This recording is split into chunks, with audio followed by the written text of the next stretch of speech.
Պուրիտանները, ամենօրյա ընթերցանություն, Թոմաս Մանտոն, օր օգոստոսի 4 Ով Տեր, լսիր արդար դատը, ականջ դիր աղաղակիս և ընդունիր իմ աղոթքը, որն ենք շրթունքներից չէ, Սաղմոս 17-րդ գլուխ առաջին խոսք։ Այն, որ աղոթքը անհրաժեշտ պարտականություն է, ապացուցում է սրբերի օրինակով։ Որքան հաճախ ենք Սուրբ գրքում կարդում, որ նրանք առանձնանում էին Աստծո հետ իրենց հոգիները նրա առաջ թափելով և իրենց գանգատները նրան ներկայացնելով։ Նրանց համար աղոթքից ավելի բնական բան չկար, որովհետև նրանք կոչվում են Աստծուն որոնող սերունդ։ Ինչպես թեթև մարմիններն են ձգտում դեպի վեր, այնպես էլ սրբերն էին իրենց հայացքն ուղղում դեպի Աստված և միայն նրան էին աղոթում։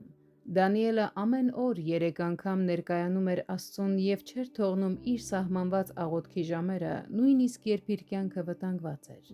Դավիթն ասում է. «Օրը 7 անգամ գովաբանում եմ քեզ»։ Իսկ Կորնելիոսի մասին ասվում է, որ նա մշտապես աղոթում էր Աստծուն, ոչ միայն իր ընտանիքի հետ, այլև առանձին, սուրբ անձնական հաղորդակցության մեջ։ Նա այնքան հաճախ և ջանասիրաբար էր աղոթում, որ աղոթքը դարձել էր նրա սովորությունը, այսինքն նա մշտապես աղոթում էր։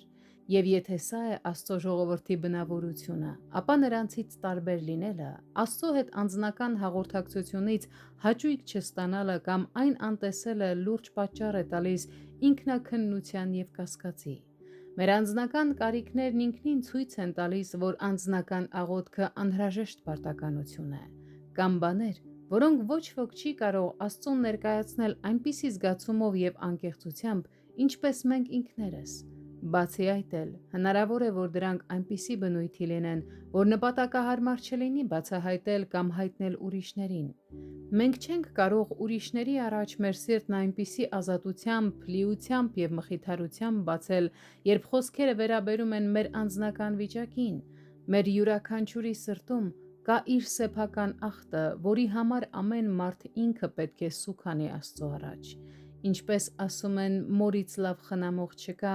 այնպես էլ չկա մեկը, ով մեզանից ավելի հարմար լինի խոնարհությամբ և կոտրված սրտով Տիրոջ առաջ ներկայացնելու մեր սեփական կարիքները և տկարությունները։